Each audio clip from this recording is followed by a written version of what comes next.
हरिः ओम्। श्रीमद् वाल्मीकि रामायणे अरण्यकांडे चतुस्सप्ततितमः सर्गः। श्री राम और लक्ष्मण का पंपा सरोवर के तट पर मतंग वन में शबरी के आश्रम पर जाना, उसका सत्कार ग्रहण करना और उसके साथ मतंग वन को देखना, शबरी का अपने शरीर की आहुति दे दिव्य धाम को प्रस्थान करना। तौक बंधे न तम मार्गम पंपाया दर्शितं वने आतस्थतुर्दिशं गृह्य प्रतीचीं नृवरात्मजौ। तदनंतर राजकुमार श्री राम और लक्ष्मण कबंध के बताए हुए पंपा सरोवर के मार्ग का आश्रय ले पश्चिम दिशा की ओर चल दिए। तौशैलेश्वाचितानेकान् क्षौद्रपुष्पफलद्रुमान् वीक्षन्तौ जगमतुर्द्रष्टुं सुग्रीवं राम लक्ष्मणौ। दोनों भाई श्री राम और लक्ष्मण पर्वतों पर फैले हुए बहुत से वृक्षों को, जो फूल और फल से और मधु से संपन्न थे, देखते हुए सुग्रीव से मिलने के लिए आगे बढ़े। कृत्वा तुशैलपृष्ठे तु तौ वासं रघुनन्दनौ पंपाया पश्चिमन्तीरं राघवाबुतपस्थतुः। रात में एक पर्वत शिखर पर निवास करके रघुकुल का आनंद बढ़ाने वाले वे दोनों रघुवंशी बंधु पंपा सरोवर के पश्चिम तट पर जा पहुँचे। तौ पुष्करिण्या पंपायास्तीरमासाद्य पश्चिमम् अपश्यतान्ततस्तत्र शबर्यारम्यमाश्रमम्। पंपा नामक पुष्करिणी के पश्चिम तट पर पहुंचकर उन दोनों भाइयों ने वहां शबरी का रमणीय आश्रम देखा। तौ तमाश्रममासाद्य द्रुमैर्बहुभिरावृतं सुरम्यमभिवीक्षिन्तौ शबरीमभ्युपेयतुः। उसकी शोभा निहारते हुए वे दोनों भाई बहुसंख्यक वृक्षों से घिरे हुए उस सुरम्य आश्रम पर जाकर शबरी से मिले। तौ दृष्ट्वा तु तदा सिद्धा समुत्थाय कृतांजलिः पादौ जग्राह रामस्य लक्ष्मणस्य च धीमतः। शबरी सिद्ध तपस्विनी थी। उन दोनों भाइयों को आश्रम पर आया देख वह हाथ जोड़कर खड़ी हो गई तथा उसने बुद्धिमान श्री राम और लक्ष्मण के चरणों में प्रणाम किया। पाद्यमाचमनीयञ्च सर्वं प्रादाद् यथाविधि तामुवाच ततो राम श्रमणीं धर्म संस्थिताम्। फिर पाद्य, अर्घ्य और आचमनीय आदि सब सामग्री समर्पित की और विधिवत उनका सत्कार किया। तत्पश्चात श्री रामचंद्र जी उस धर्मपरायणा तपस्विनी से बोले, कच्चित्ते निर्जिता विघ्ना कच्चित्ते वर्धते तपः कच्चित्ते नियतकोप आहारश्च तपोधने। तपोधने, क्या तुमने सारे विघ्नों पर विजय पाली? क्या तुम्हारी तपस्या बढ़ रही है? क्या तुमने क्रोध और आहार को काबू में कर लिया है? कच्चित्ते नियमा प्राप्ता कच्चित्ते मनसः सुखम कच्चित्ते गुरु शुश्रूषा सफला चारुभाषिणी। तुमने जिन नियमों को स्वीकार किया है वे निभ तो जाते हैं ना? तुम्हारे मन में सुख और शांति है ना? चारुभाषिनी, तुमने जो गुरुजनों की सेवा की है वह पूर्ण रूप से सफल हो गई है ना? रामेण तापसी पृष्टा सा सिद्धा सिद्ध सम्मता शशंस शबरी वृद्धा रामाय प्रत्यवस्थिता। श्री रामचंद्र जी के इस प्रकार पूछने पर वह सिद्ध तपस्विनी बूढ़ी शबरी, जो सिद्धों के द्वारा सम्मानित थी, उनके सामने खड़ी होकर बोली, अद्य प्राप्ता तपस्सिद्धिस्तव समदर्शनान्मया अद्य मे सफलम जन्म गुरुवश्च सुपूजिताः। रघुनंदन, आज आपका दर्शन मिलने से ही मुझे अपनी तपस्या में सिद्धि प्राप्त हुई है। आज मेरा जन्म सफल हुआ और गुरुजनों की उत्तम पूजा भी सार्थक हो गई। अद्य मे सफलम तप्तं स्वर्गश्चैव भविष्यति त्वयि देववरे राम पूजिते पुरुषर्षभ। पुरुष प्रवर श्री राम, आप देवेश्वर का यहाँ सत्कार हुआ, इससे मेरी तपस्या सफल हो गई और अब मुझे आपके दिव्य धाम की प्राप्ति भी होगी। तवाहं चक्षुषा सौम्य पूता सौम्येन मानद गमिष्याम्यक्षयान् लोकान् दादरिन्दम। सौम्य मानद, आपकी सौम्य दृष्टि पड़ने से मैं परम पवित्र हो गई। शत्रुदमन, आपके प्रसाद से ही अब मैं अक्षय लोकों में जाऊंगी। चित्रकूटं त्वयि प्राप्ते विमानैरतुलप्रभैः इतस्ते दिवमारूढ़ा यानहं पर्यचारिषम्। जब आप चित्रकूट पर्वत पर पधारे थे उसी समय मेरे गुरुजन, जिनकी मैं सदा सेवा किया करती थी, अतुल कांतिमान विमान पर बैठकर यहाँ से दिव्यलोक को चले गए। तैश्चाह मुक्ता धर्मज्ञैर्महाभागैर्महर्षिभिः आगमिष्यति ते रामः सुपुण्यमिममाश्रमं स ते प्रतिगृहीतव्यः सौमित्रिः सहितोतिथिः तञ्च दृष्ट्वा वरान् लोकान् अक्षयांस्त्वमगम त्वमगमिष्यसि। उन धर्मज्ञ महाभाग महर्षियों ने जाते समय मुझसे कहा था कि तेरे इस परम पवित्र आश्रम पर श्री रामचंद्र जी पधारेंगे और लक्ष्मण के साथ तेरे अतिथि होंगे। तुम उनका यथावत सत्कार करना। उनका दर्शन करके तू श्रेष्ठ एवं अक्षय लोकों में जाएगी। एवं मुक्ता महाभागैस्तदा हम पुरुषर्षभ मया तु संचितं वन्यं विविधं पुरुषर्षभ तवार्ते पुरुषव्याघ्र पंपाया स्थिर संभवम। पुरुष प्रवर, उन महाभाग महात्माओं ने मुझसे उस समय ऐसी बात कही थी। अतः पुरुष सिंह, मैंने आपके लिए पंपा तट पर उत्पन्न होने वाले नाना प्रकार के जंगली फल मूलों का संचय किया है। एवं मुक्तस्य धर्मात्मा शबर्या शबरीमिदं राघव प्राह विज्ञाने ताम नित्य बहिष्कृताम। शबरी जाति से वर्ण बाह्य होने पर भी विज्ञान में बहिष्कृत नहीं थी। उसे परमात्मा के तत्व का नित्य ज्ञान प्राप्त था। उसकी पूर्वोक्त बातें सुनकर धर्मात्मा श्री राम ने उससे कहा, दनो सकाशात् तत्वेन प्रभावन्ते महात्मनां श्रुतं प्रत्यक्षमिच्छामि संदृष्टुं यदि मन्यसे। तपोधने, मैंने कबंध के मुख से तुम्हारे महात्मा गुरुजनों का यथार्थ प्रभाव सुना है। यदि तुम स्वीकार करो तो मैं उनके उस प्रभाव को प्रत्यक्ष देखना चाहता हूँ। एतत्तु वचनं श्रुत्वा रामवक्त्रविनिसृतं शबरी दर्शयामास तावुभौ तद्वनं महत्। श्री राम के मुख से निकले हुए इस वचन को सुनकर शबरी ने उन दोनों भाइयों को उस महान वन का दर्शन कराते हुए कहा, पश्य मेघघन प्रख्यं मृगपक्षि समाकुलं मतंगवनमित्येव विश्रुतं रघुनंदन। रघुनंदन, मेघों की घटा के समान श्याम और नाना प्रकार के पशु पक्षियों से भरे हुए इस वन की ओर दृष्टिपात कीजिए। यह मतंग वन के नाम से ही विख्यात है। इहते भावितात्मानो गुरवो मे महाद्युते जुहवांचक्रिरे नीडम मंत्र पूजितम। महातेजस्वी श्री राम, यहीं वे मेरे भावितात्मा शुद्ध अंतःकरण वाले एवं परमात्म चिंतन परायण गुरुजन निवास करते थे। इसी स्थान पर उन्होंने गायत्री मंत्र के जप से विशुद्ध हुए अपने देह रूपी पंजर को मंत्रोच्चारण पूर्वक अग्नि में होम दिया था। इयं प्रत्यक्षस्थली वेदी यत्र ते मे सुसत्कृताः पुष्पोपहारं कुर्वन्ति श्रमादुद्वेतिभिः करैः। यह प्रत्यक्ष स्थली नाम वाली वेदी है, जहाँ मेरे द्वारा भली भांति पूजित हुए वे महर्षि वृद्धावस्था के कारण श्रम से कांपते हुए हाथों द्वारा देवताओं की फूलों की बलि चढ़ाया करते थे। तेषां तप प्रभावेण पश्चाद्यापि रघुत्तम द्योतयन्ती दिशः सर्वा श्रिया वेद्यतुल प्रभा।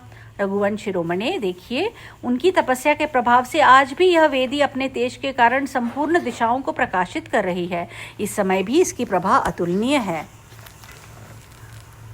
अशक्रुवद्भिस्तैर्गन्तुम्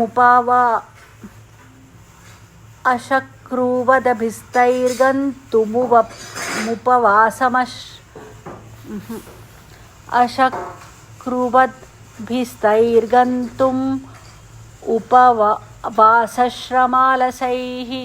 चिन्तितेनागतान् पश्य समेतान् सप्तसागरान्।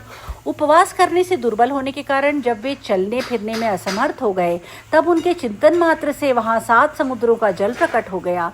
वह सप्तसागर तीर्थ आज भी मौजूद है। उसमें 7 समुद्रों के जल मिले हुए हैं। उसे चलकर देखिए। कृताभिषेकैर्तैर्नस्ता वल्कलापादपेष्विह अद्यापि न विशुष्यन्ति प्रदेशे रघुनंदन। रघुनंदन, उसमें स्नान करके उन्होंने वृक्षों पर जो वल्कल वस्त्र फैला दिए थे, वे इस प्रदेश में अब तक सूखे नहीं हैं। देवकार्याणि कुर्वद्भिर्यानि मानि कृतानि वै पुष्पै कुवलयै सार्धं म्लानत्वं न तु यान्ति वै। देवताओं की पूजा करते हुए मेरे गुरुजनों ने कमलों के साथ अन्य फूलों की जो मालाएं बनाई थी, वे आज भी मुरझाई नहीं हैं। कृत्स्नं वनमिदं दृष्टं श्रोतव्यं च श्रुतं त्वया तदिच्छाम्यभ्यनुज्ञाता त्यक्ष्याम्येतत् कलेवरम। भगवान, आपने सारा वन देख लिया और यहाँ के संबंध में जो बातें सुनने योग्य थी वे भी सुन ली। अब मैं आपकी आज्ञा लेकर इस देह का परित्याग करना चाहती हूँ। तेषामिच्छाम्यहं गन्तुं समीपं भावितात्मनां मुनीनामाश्रमो येषामहं च परिचारिणी। जिनका यह आश्रम है और जिनके चरणों की मैं दासी रही हूँ, उन्हीं पवित्र आत्मा महर्षियों के समीप अब मैं जाना चाहती हूँ। धर्मिष्ठन्तु वच श्रुत्वा राघवः सह लक्ष्मणः प्रहर्षमतुलं लेभे आश्चर्यमिति चाब्रवीत्। शबरी के धर्मयुक्त वचन सुनकर लक्ष्मण सहित श्री राम को अनुपम प्रसन्नता हुई। उनके मुंह से निकल पड़ा आश्चर्य है। तामुवाच ततो राम शबरीं शंसितव्रताम् अर्चितोऽहं त्वया भद्रे गच्छ कामं यथा सुखम। तदनंतर श्री राम ने कठोर व्रत का पालन करने वाली शबरी से कहा, भद्रे, तुमने मेरा बड़ा सत्कार किया, अब तुम अपनी इच्छा के अनुसार आनंद पूर्वक अभीष्ट लोक की यात्रा करो। इत्येव मुक्ता जटिला चीर कृष्णा जिनांबरा अनुज्ञाता तु रामेण हुत्वात्मानं हुताशने ज्वलत्पावक संकाशा स्वर्गमेव जगामः दिव्याभरण संयुक्ता दिव्यमाल्यानुलेपना दिव्यांबरधरा तत्र बभूव प्रियदर्शना विराजयन्ती तं देशं विद्युत सौदामनी यथा। श्री रामचंद्र जी के इस प्रकार आज्ञा देने पर मस्तक पर जटा और शरीर पर चीर एवं काला मृग चर्म धारण करने वाली शबरी ने अपने को आग में होम कर प्रज्वलित अग्नि के समान तेजस्वी शरीर प्राप्त किया। वह दिव्य वस्त्र, दिव्य आभूषण, दिव्य फूलों की माला और दिव्य अनुलेपन धारण किए बड़े मनोहर दिखाई देने लगी तथा सुदाम पर्वत पर प्रकट होने वाली बिजली के समान उस प्रदेश को प्रकाशित करती हुई स्वर्ग साकेत लोक को ही चली गई। यत्र ते कृतात्मानो विहरन्ति महर्षयः तत्पुण्यं शबरी स्थानं जगामात्मसमाधिना। उसने अपने चित्त को एकाग्र करके उस पुण्य धाम की यात्रा की जहाँ उसके वे गुरुजन पुण्यात्मा महर्षि विहार करते थे। इत्यार्षे श्रीमद् रामायणे वाल्मीकि आदि काव्ये अरण्यकाण्डे चतुस्सप्ततितमः सर्गः पंचसप्ततितमः सर्गः। श्री राम और लक्ष्मण की बातचीत तथा उन दोनों भाइयों का पंपा सरोवर के तट पर जाना। दिवन्तु तस्यां यातायां शबर्यां स्वेन तेजसा लक्ष्मणेन सह भ्रात्रा चिन्तयामास राघवः चिन्तयित्वा तु धर्मात्मा प्रभावन्तं महात्मनं हितकारिणमेकाग्रं लक्ष्मणं राघवो ब्रवीत्। अपने तेज से प्रकाशित होने वाली शबरी के दिव्य लोक में चले जाने पर भाई लक्ष्मण सहित धर्मात्मा श्री रघुनाथ जी ने उन महात्मा महर्षियों के प्रभाव का चिंतन किया। चिंतन करके अपने हित में संलग्न रहने वाले एकाग्र चित्त लक्ष्मण से श्री राम ने इस प्रकार कहा, दृष्टो मया श्रमः सौम्य ब्रह्मचर्यः कृतात्मनां विश्वस्तमृगशार्दूलो नाना विहग सेवितः। सौम्य, मैंने उन पुण्यात्मा महर्षियों का यह पवित्र आश्रम देखा। यहाँ बहुत सी आश्चर्यजनक बातें हैं। हरिण और बाघ एक दूसरे पर विश्वास करते हैं। नाना प्रकार के पक्षी इस आश्रम का सेवन करते हैं। सप्तानांच समुद्राणां तेषां तीर्थेषु लक्ष्मण उपस्पृष्टंच विधिवत् पितरश्चापि तर्पिताः प्रणमष्ट शुभं यन्नः कल्याणं समुपस्थितं तेन त्वेतत् प्रहृष्टं मे मनो लक्ष्मण संप्रति। लक्ष्मण, यहाँ जो सातों समुद्रों के जल से भरे हुए तीर्थ हैं उनमें हमने विधि पूर्वक स्नान तथा पितरों का तर्पण किए हैं। इससे हमारा सारा अशुभ नष्ट हो गया और अब हमारे कल्याण का समय उपस्थित हुआ है। सुमित्रा कुमार, इससे इस समय मेरे मन में अधिक प्रसन्नता हो रही है। हृदये में नरव्याघ्र शुभमाविर्भविष्यति तदा गच्छगमिष्यावः पंपातां प्रियदर्शनां। न श्रेष्ठ, अब मेरे हृदय में कोई शुभ संकल्प उठने वाला है, इसलिए आओ अब हम दोनों परम सुंदर पंपा सरोवर के तट पर चलें। ऋष्यमूको गिरिर्यत्र नाति दूरे प्रकाशते यस्मिन् वसति धर्मात्मा सुग्रीवो सुमतस्सुतः। वहाँ से थोड़ी ही दूर पर वह ऋष्यमुख पर्वत शोभा पाता है जिस पर सूर्यपुत्र धर्मात्मा सुग्रीव निवास करते हैं। नित्यं वालिभयात्रस्तश्चतुर्भिः सह वानरैः अहन्त्वरे च सतं दृष्टुं सुग्रीवं वानरर्षभं तदधीनं हि मे कार्यं सीताया परिमार्गणम्। वाली के भय से सदा डरे रहने के कारण वे 4 वानरों के साथ उस पर्वत पर रहते हैं। मैं वानर श्रेष्ठ सुग्रीव से मिलने के लिए उतावला हो रहा हूँ क्योंकि सीता के अन्वेषण का कार्य उन्हीं के अधीन है। इति ब्रुवाणन्तं वीरं सौमित्रीरिदमब्रवीत् गच्छावस्त्वरितं तत्र ममापि त्वरते मनः। इस प्रकार की बात कहते हुए वीर श्री राम से सुमित्रा कुमार लक्ष्मण ने यूँ कहा, भैया, हम दोनों को शीघ्र ही वहाँ चलना चाहिए। मेरा मन भी चलने के लिए उतावला हो रहा है। आश्रमात्तुत्ततस्तस्मान्निष्क्रम्य सविशां पतिः आजगाम ततः पम्पां लक्ष्मणेन सह प्रभुः समीक्षमाणः पुष्पाढ्यं सर्वतो विपुलद्रुमम्। तदनंतर प्रजापालक भगवान श्री राम लक्ष्मण के साथ उस आश्रम से निकलकर सब ओर फूलों से लदे हुए नाना प्रकार के वृक्षों की शोभा निहारते हुए पंपा सरोवर के तट पर आए। कोयष्टिभिश्चार्जुनकैः शतपत्रैश्च कीरकैः एतैश्चान्यैश्च बहुभिर्नादितं तद्वनं महत्। वह विशाल वन टिट्टिभों, मोरों, कठफोड़वों, तोतों तथा अन्य बहुत से पक्षियों के कलरवों से गूंज रहा था। स रामो विविधान वृक्षान सरांसि विविधानि च पश्यन् कामाभिसंतप्तो जगाम परमं हृदम्। श्री राम के मन में सीता जी से मिलने की तीव्र लालसा जाग उठी थी। इससे संतप्त हो वे नाना प्रकार के वृक्षों और भांति भांति के सरोवरों की शोभा देखते हुए उस उत्तम जलाशय के पास गए। सतामासाद्य वैरामो दूरात् पानीयवाहिनीं मतंगसरसं नाम हृदम समवगाहत। पंपा नाम से प्रसिद्ध वह सरोवर पीने योग्य स्वच्छ जल बहाने वाला था। श्री राम दूर देश से चलकर उसके तट पर आए। आकर उन्होंने मतंग सरस नामक कुंड में स्नान किया। तत्र जग्मतुरव्यग्रौ राघवौ हि समाहितौ सतु शोक समाविष्टो रामो दशरथात्मजः विवेश नलिनीं रम्यां पंकजैश्च समावृताम्। वे दोनों रघुवंशी वीर वहां शांत और एकाग्र चित्त होकर पहुंचे थे। सीता के शोक से व्याकुल हुए दशरथ नंदन श्री राम ने उस रमणीय पुष्करिणी पंपा में प्रवेश किया जो कमलों से व्याप्त थी। तिलकाशोक पुन्नाग बकुलोद्दाल शाकाशिनीं रम्योपवन संबाधां पद्म संपीडितोकदकां स्फटिकोपमतोयान्तां श्लक्ष्ण वालुकसंततां मत्स्यकच्छप संबाधां तीरस्तद्रुमशोभितां सखीभिरिव संयुक्तां लताभिरनुवेष्टितां किन्नरोरगन्धर्वक्षयक्षराक्षससेवितां नानाद्रुमलताकीर्णां शीतवारिनिधिं शुभाम्।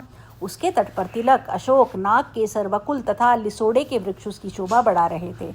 भांति भांति के रमणीय उपवनों से वह घिरी हुई थी। उसका जल कमल पुष्पों से आच्छादित था और स्फटिक मणि के समान स्वच्छ दिखाई देता था। जल के नीचे स्वच्छ बालुका फैली हुई थी। मत्स्य और कच्छप उसमें भरे हुए थे। तटवर्ती वृक्ष उसकी शोभा बढ़ाते थे। सब ओर लताओं द्वारा आवेष्टित होने के कारण वह सखियों से संयुक्त सी प्रतीत होती थी। किन्नर, नाग, गंधर्व, यक्ष और राक्षस उसका सेवन करते थे। भांति भांति के वृक्ष और लताओं से व्याप्त हुई पंपा शीतल जल की सुंदर निधि प्रतीत होती थी। पद्म सौगंधिकैस्ताम्रां शुक्लां कुमुदमण्डलैः नीलां कुवलयोद्घाटैर्बहुवर्णाङ्कुथामिव। अरुण कमलों से वह ताम्र वर्ण की, कुमुद कुसुमों के समूह से शुक्ल वर्ण की तथा नील कमलों के समुदाय से नील वर्ण की दिखाई देने के कारण बहुरंगे कालीन के समान शोभा पाती थी। अरविंदोत्पलवतीं पद्म सौगंधिकायुतां पुष्पिताम्रवणोपेतां बर्हिणोद्घुष्टनादितां। उस पुष्करिणी में अरविंद और उत्पल खिले थे। पद्म और सौगंधिक जाति के पुष्प शोभा पाते थे। मोर लगी हुई अमराइयों से वह घिरी हुई थी तथा मयूरों के केकानाद वहां गूंज रहे थे। सतां दृष्ट्वा ततः पंपां रामः सौमित्रिणा सह विललापच तेजस्वी रामो दशरथात्मजः। सुमित्रा कुमार लक्ष्मण सहित श्री राम ने जब उस मनोहर पंपा को देखा तब उनके हृदय में सीता की वियोग व्यथा उद्दीप्त हो उठी। अतः वे तेजस्वी दशरथ नंदन श्री राम वहां विलाप करने लगे। तिलकैर्बीजपूरैश्च वटैः शुक्लद्रुमैस्तथा पुष्पितैकरवीरैश्च पुन्नागैश्च सुपुष्पितैः मालतीकुन्दगुल्मैश्च भण्डीरैर्निश्चुलैस्तथा अशोकैः सप्तपर्णैश्च कतकैरतिमुक्ततैः अन्यैश्च विविधैर्वृक्षैः प्रमदामिव शोभिताम्। अस्यास्तीरे तु पूर्वोक्तः पर्वतो धातुमण्डितः ऋष्यमूक इति ख्यातश्चित्रपुष्पितपादपः। तिलक, बिजौरा, वट, लोद, खिले हुए करवीर, पुष्पित नाग केसर, मालती, कुंद, झाड़ी, भंडीर, बरगद, वंजुल, अशोक, चितवन, कतक, माधवी लता तथा अन्य नाना प्रकार के वृक्षों से शोभित हुई पंपा भांति भांति की वस्त्रभूषाओं से सजी हुई युवती के समान जान पड़ती थी। उसी के तट पर विविध धातुओं से मंडित पूर्वोक्त ऋष्यमुख नाम से विख्यात पर्वत सुशोभित था। उसके ऊपर फूलों से भरे हुए विचित्र वृक्ष शोभा दे रहे थे। हरिर्ऋक्षरजो नाम्नः पुत्रस्तस्य महात्मनः अद्यास्ते तु महावीर्य सुग्रीव इति विश्रुतः। ऋक्षरजा नामक महात्मा वानर के पुत्र कपिश्रेष्ठ महापराक्रमी सुग्रीव वहीं निवास करते थे। सुग्रीवमभिगच्छत्वं वानरेन्द्रं नरर्षभ इत्युवाच पुनर्वाक्यं लक्ष्मणं सत्यविक्रमः कथं मया विना सीतां शक्यं लक्ष्मण जीवितुम्। उस समय सत्य पराक्रमी श्री राम ने पुनः लक्ष्मण से कहा, नरश्रेष्ठ लक्ष्मण, तुम वानरराज सुग्रीव के पास चलो, मैं सीता के बिना कैसे जीवित रह सकता हूँ। इत्येव मुक्त्वा मदनाभिपीडितः स लक्ष्मणं वाक्यमनन्यचेतनः विवेश पंपान्नलिनी मनोरमां तमुत्तमं शोकमुदीरयाणः।